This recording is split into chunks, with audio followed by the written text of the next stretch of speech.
आपका परिवार कभी नहीं देता भाई। ना आपकी माता आपको दुख देगी, ना आपके पिता आपको दुख देंगे, ना आपका भाई आपको दुख देगा, ना आपकी धर्म पत्नी आपको दुख देगी, ना पति दुख देगा, ना बच्चे दुख देंगे, ना कुटुंब दुख देगा, ना बहू दुख देगी, ना पोता पोती दुख देंगे। आप में से कितने लोग हैं जो टीवी पर कथा सुन रहे हैं और उनका परिवार उनको दुख दे रहा है? कितने लोग हैं ऐसे?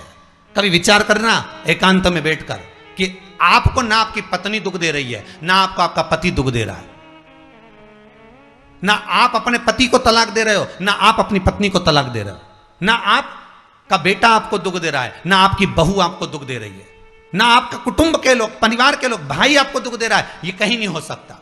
भाई भी आपको दुख नहीं दे रहा, ना आपके परिवार वाले, ना नातेदार, ना रिश्तेदार, ना मित्र, ना सखा, ना दोस्त, कोई आपको दुख नहीं देता। ये शिव महापुराण की कथा कहती है हमको लगता है कि हमारे परिवार वाले दुख दे रहे हैं, हमको लगता है हमारी बहू हमें दुख दे रही है, हमें लगता है हमारी सास हमें दुख दे रही है, हमें लगता है हमारा पति हमको दुख दे रहा है, हमें लगता है हमारे कुटुंब वाले हमको दुख दे रहे हैं। पर शिव महापुराण की विद्येश्वर संहिता कहती है ये कोई आपको दुख नहीं देते, दुख आपका पूर्व का कर्म आपको देता है। ये जितने भी मिले हैं ना आपको, रिश्तेदार, नातेदार, कुटुंब, भाई, बंधु, सखा, पत्नी, पति, पोता, पोती, ये जितने लुटेरे मिले हैं, ये जितने अपशब्द कहने वाले मिले हैं, ये जितना ताने देने वाले मिले हैं, ये जितना गाली देने वाले मिले हैं, ये जितना उंगली उठाने वाले मिले हैं, ये कोई दूसरे नहीं, तुम्हारे पूर्व कर्म के कोई ना कोई पुराने ही होंगे जो तुम्हारे साथ जुड़कर तुम्हारे टांग खींचने के लिए सामने खड़े हुए हैं। ये कोई तुम्हारे होंगे।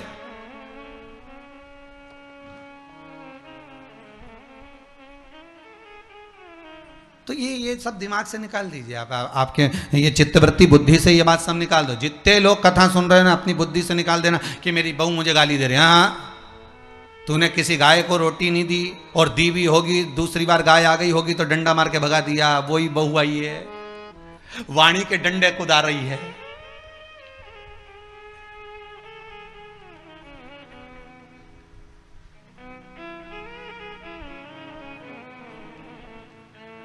कोई बेटा अगर नहीं सेवा कर रहा, कोई बेटा नहीं पूछ रहा, समझ लेना पूर्व में हमारे बुजुर्ग, कोई दादाजी होगा, कोई दादी जी हो गई, कोई ससुर जी होगा, कोई जेठ जी होगा, हो सकता है किसी की हमने सेवा नहीं करी हो और वही बेटा बनकर आया, आज हमारी सेवा नहीं कर रहा। मत बुरे कर्म कर बंदे वरना पछताएगा, भगवान की आंखों से तू बच नहीं पाएगा, तू बच नहीं पाएगा। अरे ओ अज्ञानी मत करना दानी। बचना नहीं है, बहुत ये हमें लगता है गुरुजी मेरी बहू बहुत परेशान करे, गुरुजी मेरी सास बहुत परेशान करे, मेरा भाई मेरी प्रॉपर्टी खा गया, मेरा भाई ये लेकर चले गया, मेरे ससुराल वाले ऐसे, मेरे रिश्तेदार ऐसे, मेरे कुटुंबी ऐसे, मेरे कबीले वाले ऐसे, मेरे ये ऐसे। तो हमको लगता है कि ये अपने ऐसे।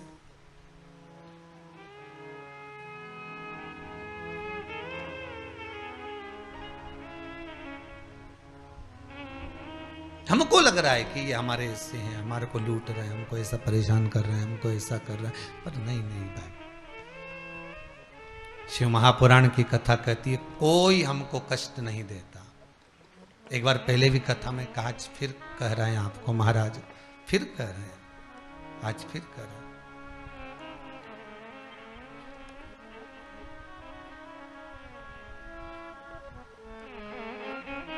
आपको फिर निवेदन कर रहे हैं, बीमार हुए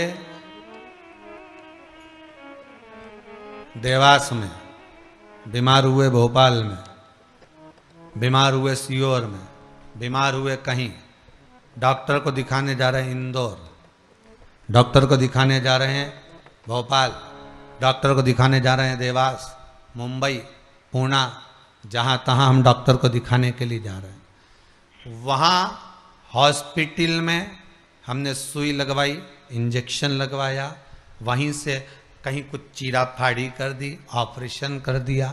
जरा विचार करना कभी एकांत में बैठ कर कि रहते यहाँ थे, दवाई लेने पहुँचे वहाँ, इंजेक्शन वहाँ लगवाया, बताओ ऑपरेशन वहाँ करवाया।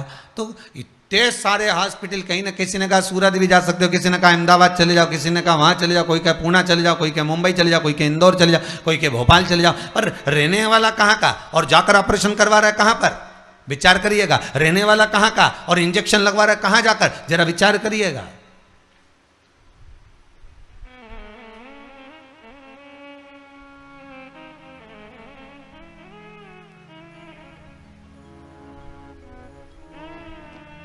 और कितने डॉक्टर, ऑपरेशन करने वाला कोई विशेष, कितनी डॉक्टर सिस्टर, इंजेक्शन लगाने वाली कोई, लगाने वाली कोई विशेष वहां बैठी है, उसको तुम नहीं पहचानते, वो आपको नहीं पहचानते। अभी अभी कोरोना का टीका लगवाया होगा, वैक्सीन लगवाई होगी, इंजेक्शन लगवाया होगा, कोरोना महामारी का लगवाया सबने। अब लगवाया तो उसमें आपके मन में विचार तो आएगा, ना तो हम इस सिस्टर को पहचानते, ना हम इस डॉक्टर को पहचानते, गए और सुई लगवा के आ गए, पर उसने हमको कष्ट तो दिया, भले वो थोड़ा सा चुभाया पर कष्ट तो मिला। पर विचार करा कि ये क्यों मिली, कारण क्या था, इसी ने क्यों चुभाया? हो सकता है पूर्व में तुमने भी इसको कोई कष्ट दिया होगा, हिसाब बराबर करने के लिए यहां लाके छोड़ दिया। वो दुनिया के लोगों ने कहा है ना कि ये कोरोना महामारी को उपजने वाला, वो चीन के ऊपर लोगों ने कहा कि उन्होंने इस कोरोना महामारी को प्रकट कर, अब उनने तो कर दिया, उनने तो संसार में विनाश का कारण बना दिया, पर फिर प्रकृति ने क्या करा? आज की स्थिति में प्रकृति क्या कर रही है फिर वो भी अंदाजा लगा। कहीं मालूम पड़े मिट्टी हवा में उड़ रही है, ऐसी उड़ रही है गीली कि सब गाड़ी ने बंगला सबके धो दिया उसने। फिर बचा कुचा था, पानी की बाढ़ आ गई।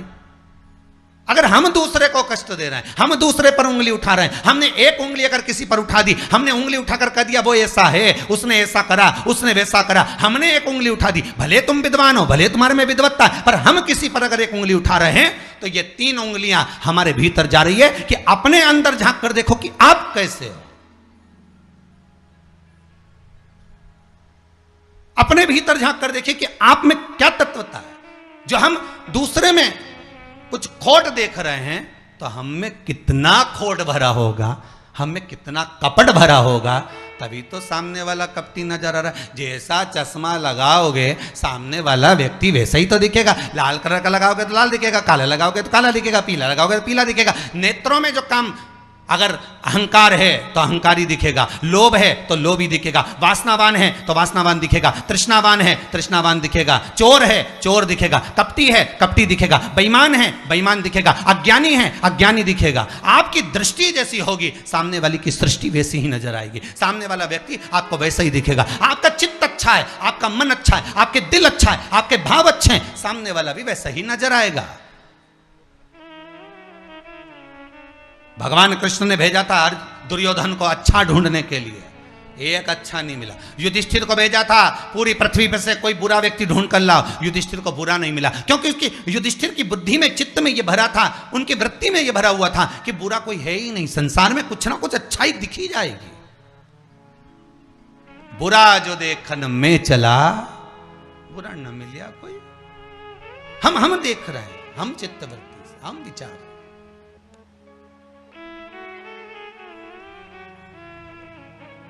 कौन ना बहू बुरी है, फिर निवेदन करूंगा, ना सास बुरी है, ना बेटा बुरा, ना बहू बुरी, ना ही ये पूरा संसार बुरा, सब अच्छे हैं। फिर बुरा क्या? अपना कर्म जो हम कर कर आए हैं, उस कर्म का भोग संसार में आकर भोगना पड़ेगा। एक रोटी भी हमको खाने को मिल रही है तो हमारे पूर्व के किए हुए कर्म के अनुसार मिल रही है। दुख भी अगर हमको मिल रहा है तो हमारे पूर्व के कर्म के अनुसार मिल रहा है। सुख भी मिल रहा है तो हमारे पूर्व के कर्म के अनुसार मिल रहा है। हम जैसा कर्म करें उसके अनुसार हमें फल मिल रहा है।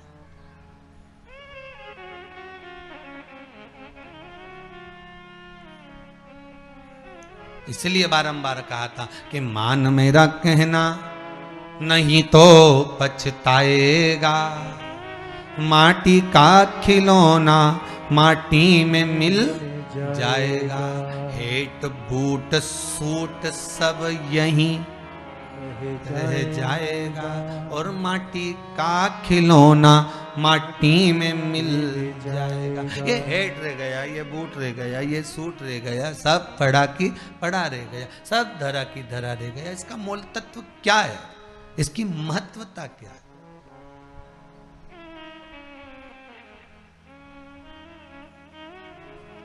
इसकी मूलता कुछ नहीं, इसकी मुख्यता कुछ नहीं, इसकी महत्वता कुछ नहीं।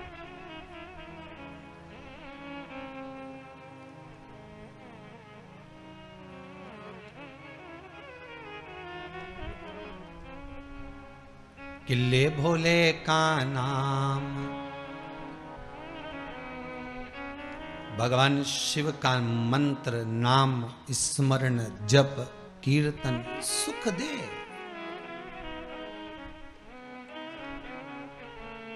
और वो सुख कोई साधारण नहीं हो सकता। वो सुख का आनंद, वो सुख का भाव बढ़ता चले जाता, आनंद बढ़ता चले जाता।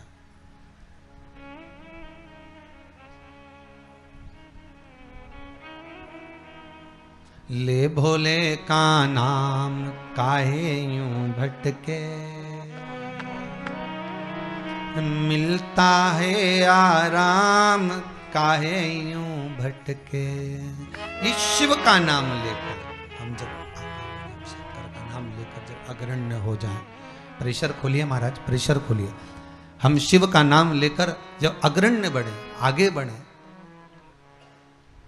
शंकर का नाम लेकर जब अग्रण्यता के भाव की ओर बढ़े, तो जीवन का सुख क्यों ना मिलेगा साहब? वो जीवन का आनंद क्यों ना मिलेगा महाराज? शिव पुराण कह रहे हैं, कोई बुरा नहीं संसार में। ये जितने नाते रिश्ते कुटुंब कबीले बनते चले जाते हैं, ये हमारे कर्म के अनुसार बनते चले जाते हैं। कर्म के अनुसार, ये कोई दूसरा बनाता नहीं है। जैसा पूर्व में कर कर आए हो, वैसा आपके सामने आपका व्यवहार सामने वाले का प्राप्त होगा, वैसा व्यवहार प्राप्त होगा।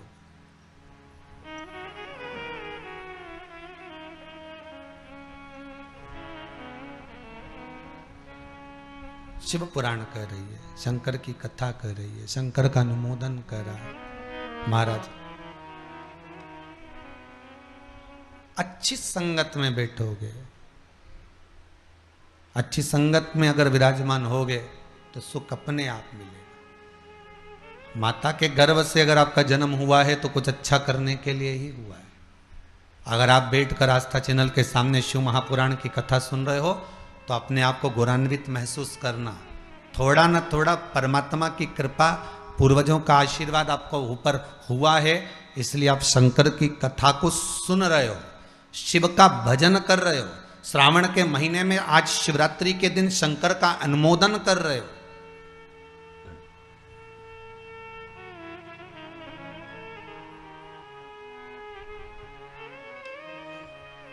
घर में 4 बहुएं होती हैं, 5 बहू होती है, 6 बहू होती है। सास 6 बहू को बोलती है कि जाओ पानी लेकर आओ, अरे बोलो जम के जरा, नहीं बोलती ना।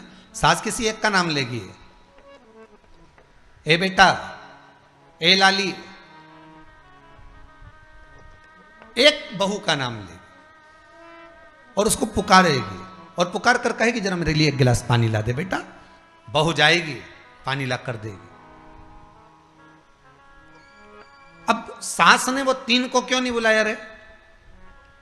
अरे बोलो तो जम क्या, वो 3 से क्या सास की दुश्मनी थी? नहीं, वो भी रोज मिलती, वो भी रोज प्रणाम करती है, वो भी रोज नमन करती है, वो भी रोज ना रोज सास के पास जाकर बैठती हैं। वो भी, सास उनको भी साड़ी देती है और सास उसको भी साड़ी देती है, सास उसको भी रकम देती है, उनको भी। पर एक को बुलाया आवाज लगाकर, ए बेटा, ए लाली, ए बहू, जरा इधर आ। और जिसका नाम लेकर बुलाया वो दौड़ कर आई और लाकर पानी दे दिया। पर सास इसी को क्यों बुलाती है? 4 बहू में से इसी बस बहू को आवाज क्यों लगाती है? बस उतना तुम अंदाजा लगा कर रखो कि सास इसी को ज्यादा क्यों बुलाती है, इसी से बात क्यों ज्यादा करती है। ना तो उसने कुछ दिया, ना इसने कुछ दिया, ना कोई बात। पर कुछ बहू में, 4 बहुओं में, 4 बेटे में कोई एक ऐसा होता है जिससे सास की अच्छी पटती है। उसी तरह भोलेनाथ भी परिवार में उसको देख लेता है जिससे शिव की अच्छी पटती है, उसी को बिठाता है कथा में।